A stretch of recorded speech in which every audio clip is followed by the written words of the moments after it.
ভাই ছোটবেলা থেকে আমার হাতের লেখা এত পরিমাণ ভালো ছিল যে ম্যাডাম যখন পরীক্ষার মধ্যে আমার হাতের লেখা দেখতো তখন হাতের লেখার জন্য এক্সট্রা 5 নাম্বার দেওয়ার বদলে উল্টা 5 নাম্বার কাইটা রেখা দিত। হয় এতটাই ভালো আসলো আমার হাতের লেখা। না মানে ছোটবেলা থেকে আমার হাতের লেখা এত বাজে আকারে ইউনিক ছিল যে স্যাররে আমার ইন্ট্রোডাকশনই দেওয়া লাগতো না, উনি আমার ইউনিক হাতের লেখা দেখাই টের পাওয়া যাইতো যে এইটাই আমার খাতা। তার উপরে আমার ক্লাসের কিছু মাইয়ার হাতের লেখা দেখলে রে ভাই আমার পুটকি জ্বলে যাইতো। না মানে এরা কি খাইয়া এত সুন্দর করে লিখতো আল্লাহ জানে। এরা হইলো রে ভাই ওইসব স্টুডেন্ট যারা পরীক্ষার মধ্যে প্রিমিয়াম পেশানি হাতের লেখা লিখতো। আর হেরার খাতা দেখারে ভাই স্যার এত পরিমাণ প্রশংসা করতো যে প্রশংসার ঠেলায় হাতের লেখার জন্যই এক্সট্রা 5 মার্ক দিয়ে দিত। এইটা দেখারে ভাই আমি ওইরকম প্রিমিয়াম পেঁচাইনা হাতের লেখার স্টাইল কপি করতে গেছিলাম। বাট আমার হাতের লেখা প্রথমে এত ছোট ছোট আসলো যে স্যার আমার হাতের লেখা দেখে টিকটিকির ডিম আর তেলা পোকার ডিম কইছিল। তাই এইসব হুইন্ডারে ভাই আমার হাতের লেখা একটু বড় করতে গেছিলাম। তাই এখন আমার হাতের লেখা আল্লাহ দিলে ডাইনোসরের ডিমের মতন লাগে।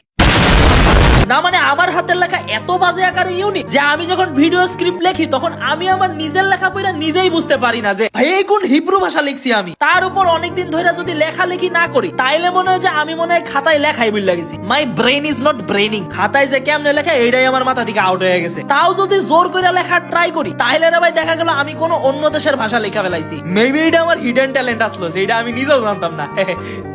কিচ্ছু কোয়ার নাই রে ভাই। তোমাদের হাতের লেখাও যদি আমার মতন এত সুন্দর এবং ইউনিক হইয়া থাকে যে ম্যাডামরা দেখাই অজ্ঞান হয়ে যেত।